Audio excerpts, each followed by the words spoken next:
Hi, hello, my name is János, and this episode will be about the Canon 5D, and it will be specifically, I would say, a critical update about the 5D. And I'm going to share information that you are not going to hear at other YouTube channels, which usually, when they mention the Canon 5D, everyone is just raving about it. They usually slap on one of the cheapest lenses that you can find, and they share with us how happy they are with that setup. And there's nothing wrong with that. You can absolutely do that. What I would like to share is something very different. And if you own a 5D, I would say this is something must for you, because what I'm going to share is my hard-learned experience, because I thought that my 5D died, and in fact it was dead, and I replaced it with a 40D. So I already purchased the 40D, and then I found a video from Skyler King explaining about his experiences, and then I applied that and a little bit additional knowledge, and then I managed to save my camera as well.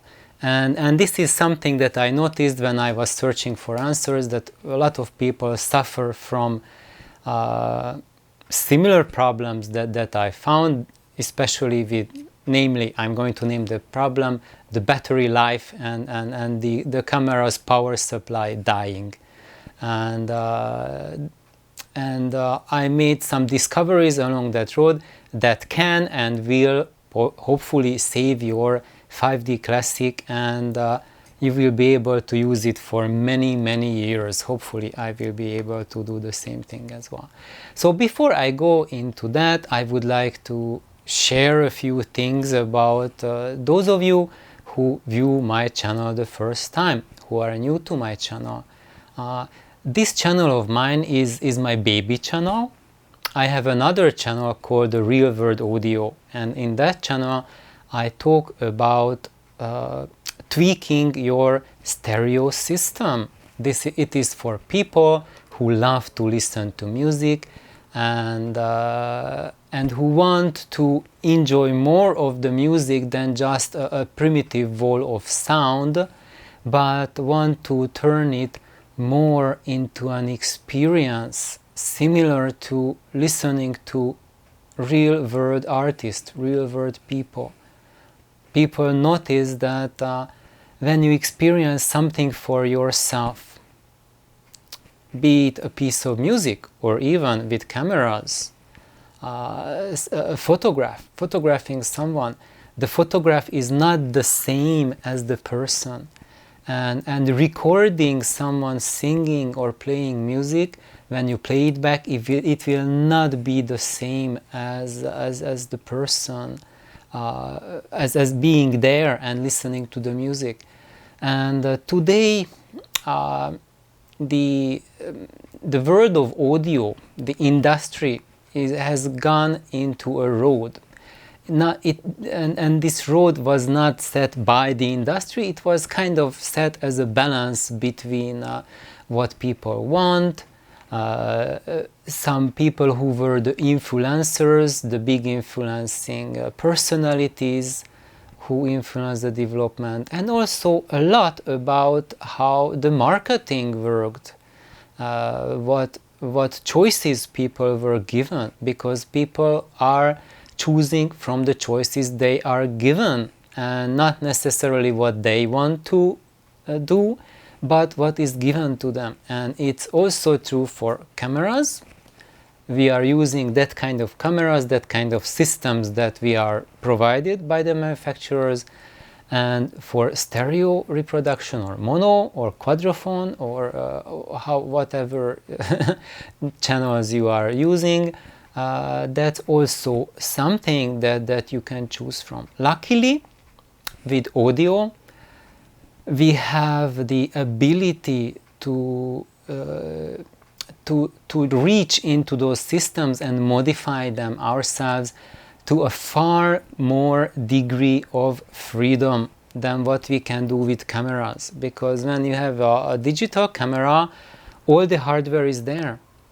I cannot reach into the sensor and reprogram the sensor to be a different one, and I cannot change the resolution, it's set there. I cannot change the transistor technology, it's printed on the circuit. So with cameras we are a lot more limited. There we are limited, there the freedom, the artistic freedom that we have with cameras is the lens selection that we use with our cameras. So there we cannot do hardcore hardware tweaks like we do with our stereo. Let's say like you are changing like output transistors or vacuum tubes or input tubes, capacitors, resistors, chokes, and you can build your own amplifier. It can be easily done today. Building your own camera from scratch, it's an impossibly hard job to do. Certain things you can do, like you can build like a basic CCD camera with a very primitive interface, but like building something like a Sony A7R5 from scratch, we do not have the tools for that. There's like a super massive industry that packages everything into a very tiny package. With audio we have like the amplifier, preamp, speakers, source, etc., and we can freely tweak each of them to our heart's desire if we know what to do. And in my main channel, the Real World Audio channel, that's what I'm talking about, because I've been doing that for 2.5 decades, and I wasn't alone on my path. I had amazing friends teaching me, I had amazing mentors, and I had one main mentor, Stu Ono. I was his apprentice for over a decade and a half, and that mentorship in the audio world was like, if we are like looking at the world of science, what you can do, let's say like reading textbooks, going to the university or something, like getting a degree, having him as a mentor was like living on the space station for a decade and a half. It was that level of experience. So it's not just like I read a book and then who knows, I can apply it or not. It was like application, hardcore application teachings for 15 years.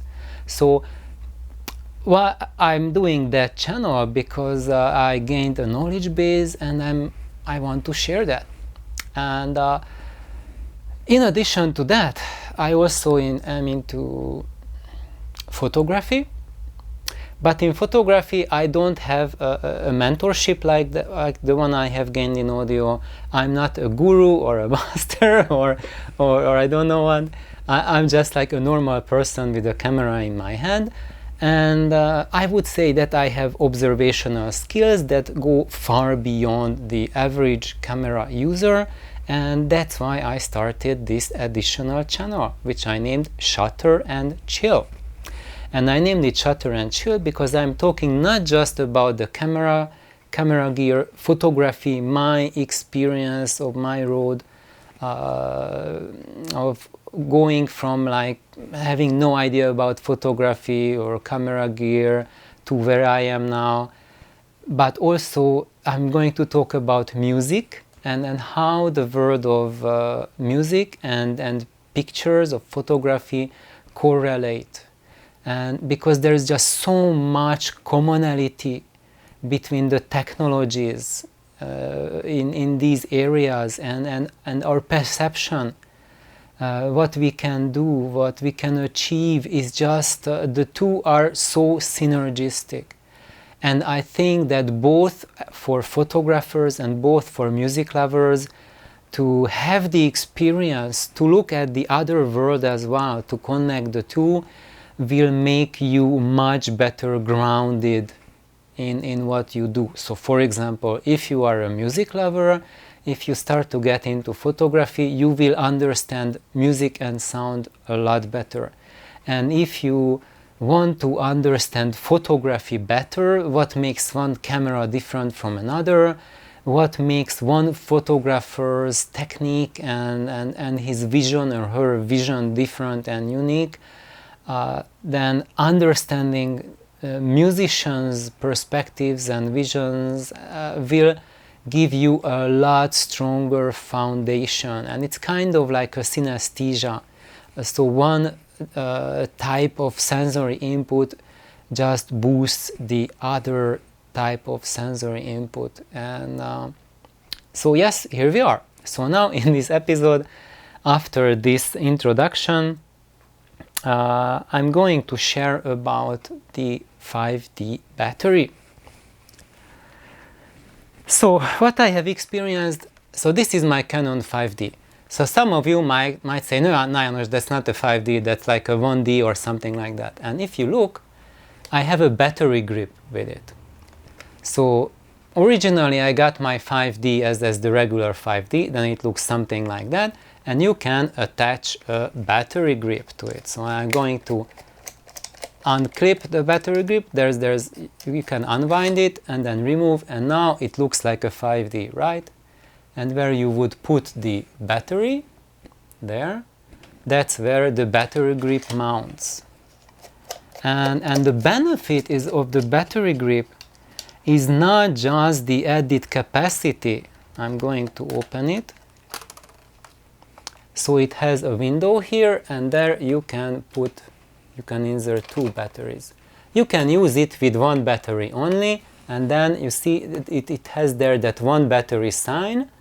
Then you put the battery, your single battery, in that position. Don't put in the other. Put it here if you use 1. If you use 2, here, 1 only here.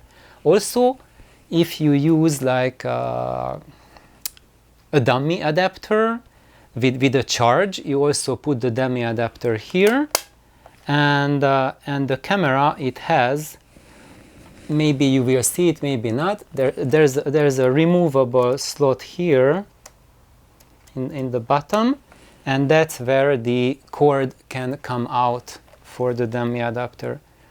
Also, if you use it, so you use this slot when, wait a sec, do you use it? Or maybe I'm mixing it up with my 10D. But for when you use the battery dummy adapter, then let's see, I will have to open it again. So here there is this thingy. So here, this is where the dummy adapter's cable comes out. And it says that when you put the dummy adapter, you put the dummy adapter here and the regular battery on the other side. And then the dummy adapter's wire can come out here. So single battery here, 2 batteries, and dummy adapter here, regular battery there. So what I experienced is that I got this camera a couple years, I think it was 2 or 3 years ago, and I got it basically brand new from Japan. I didn't have the shutter count, it's really hard to read the shutter count, seller didn't know it, and I received it in a pristine condition, and it looks totally brand new. There's I think 1 scratch somewhere, and I cannot even point to the scratch. I can see that scratch only in daylight. Here, even though I have 2000 watts of light, but even with that 2000 watts of light, I don't see that. Oh, here. There's like a tiny scratch there. Maybe it's not even visible.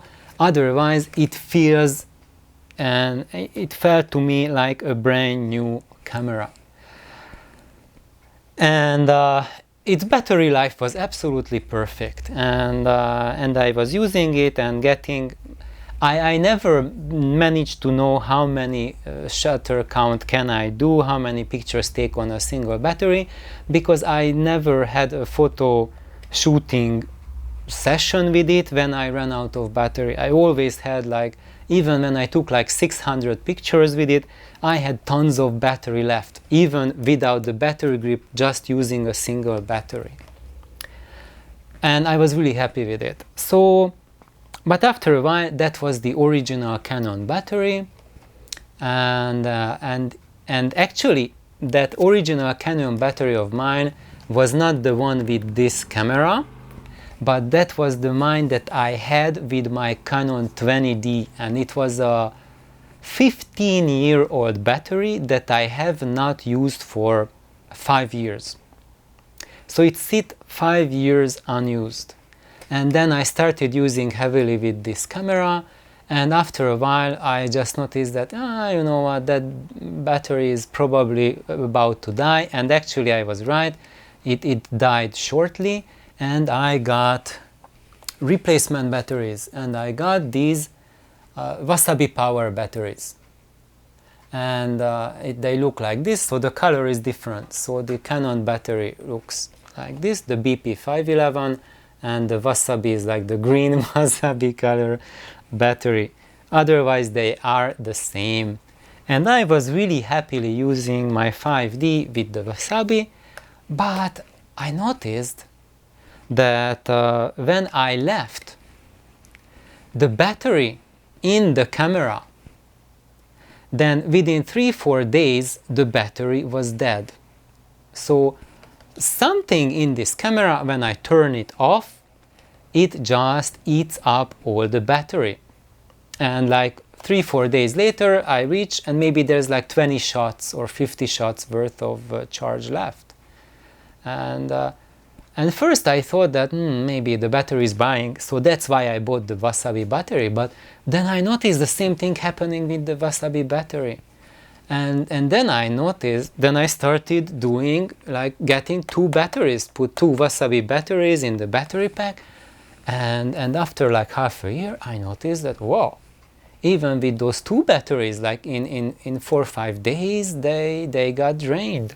And it got to the point that around March or so this year, it went to that degree that even, so if I put in a pair of batteries, by next morning the camera wouldn't turn on. So it drained the batteries by next morning. And when I charged the batteries, if I just put in 1 battery, the camera wouldn't even turn on. I had to put in 2 batteries, and then the camera turned on. I could take maybe like 100 shots, and then it just shut down. And I thought that this is some power supply issue, because it looked like something gradual, and it become to a point that after a while the camera wouldn't even turn on, and you would say, János, your batteries went bad, right? And nope, because I had, well, this is my 40D, but I have my 10D and this 40D as well. They also use the same batteries, and that same dead battery, when I put it in the 10D, it had loads of charge in it. And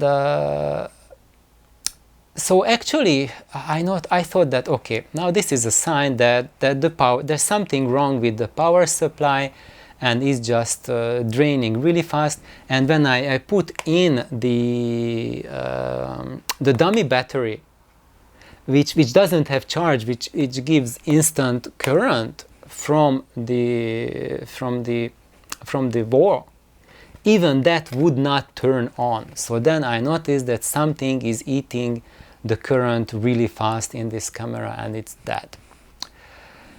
And my initial idea was that I will buy another 5D, that the owner, that had a shutter failure, but otherwise it had a good power supply, and I will cannibalize that, because this has a working shutter, everything is working except the power supply. And but I was thinking, okay, nowadays I don't have time for that major surgery, and probably I will need to get a service manual for the 5D as well to be able to do that, so I don't have that yet as well. So that's like a big project for another day. And for $70 I got a brand new 40D.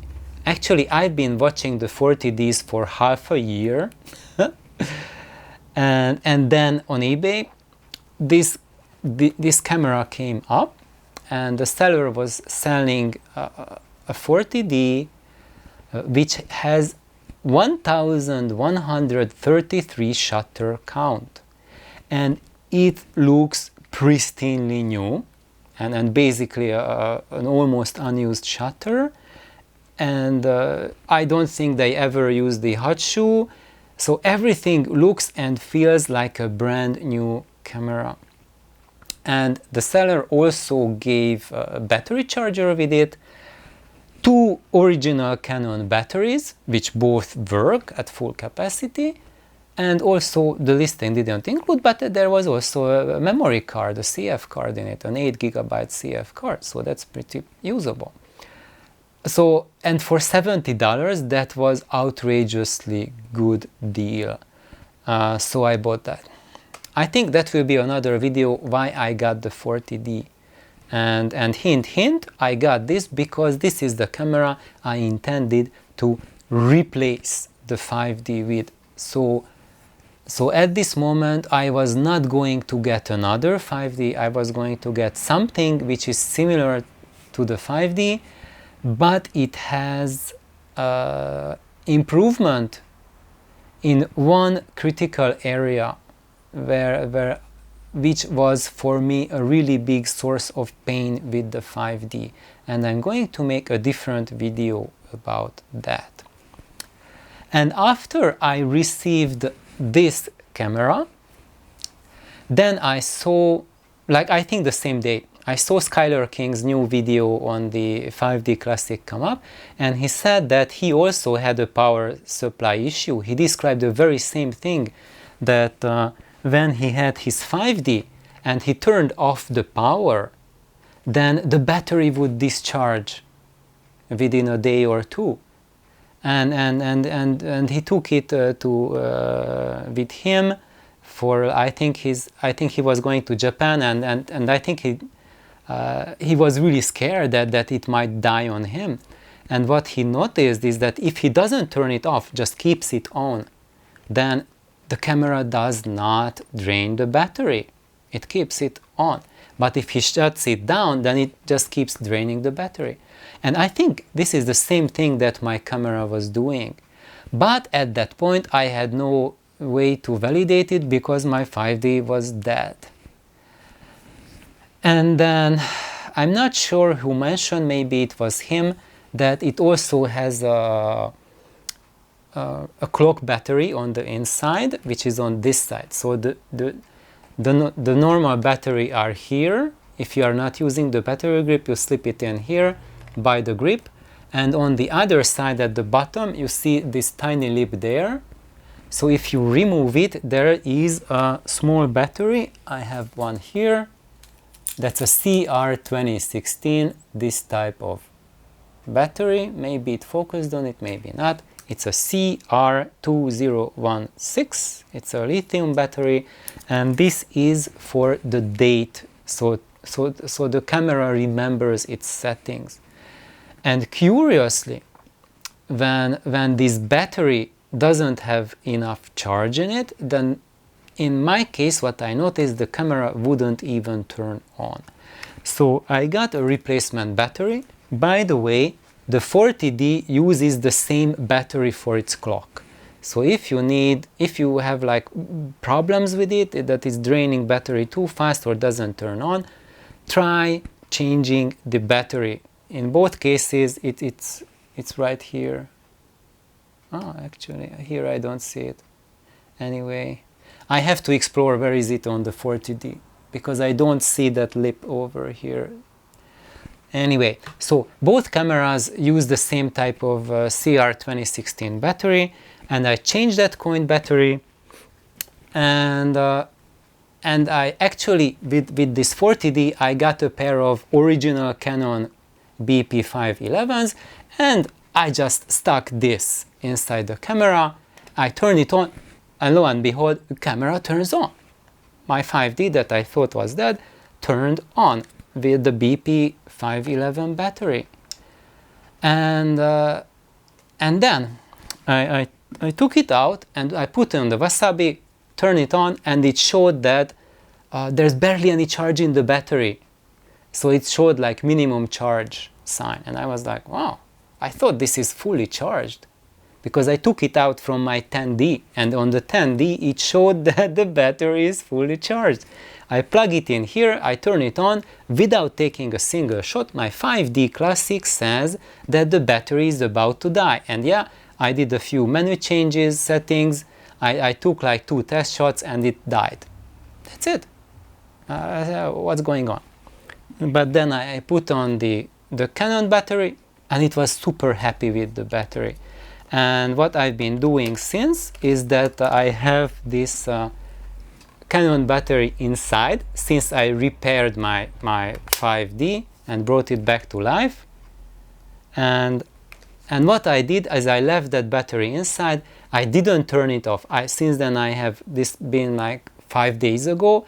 I've constantly left it on. And when you look at it, maybe you can see it, that the battery sign, where is it? Over there.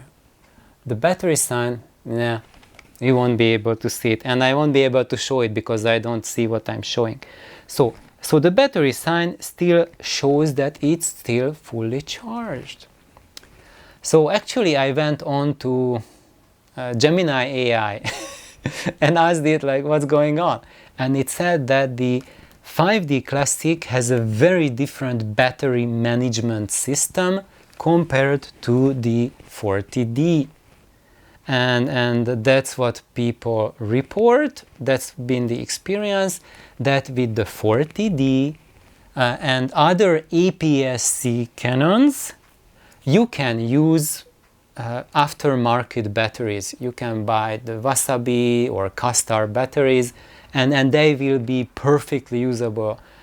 You can take almost as many shots as with the Canon battery, or maybe even more. But the 5D Classic does not recognize that power management system, that chipset which is in those batteries, and it either will work only for a compromised number of shots or won't work at all. So that's what's been happening. So that is my conclusion and final warning for all 5D Classic users that use Canon batteries with it, and then you won't have problem with your battery life.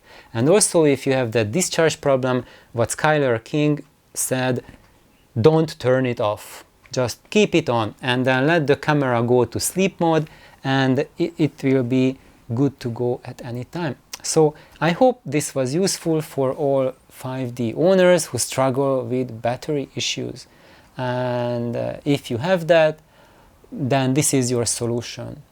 Also, I haven't tried this yet, but if you only have like one Canon battery and one aftermarket battery, then put the Canon in the first position and the aftermarket in the second position, and supposedly that will work as well. As long as you have at least one Canon battery, the power management system will recognize it, and your camera will function normally. So thank you for tuning in. I hope this was useful for every 5D Classic users, and thank you for Skyler King for the tip on the don't turn me off, and it works for me as well, and I hope that it will work for you as well if you are struggling with power management issues on the 5D Classic. Thank you for tuning in. Bye bye.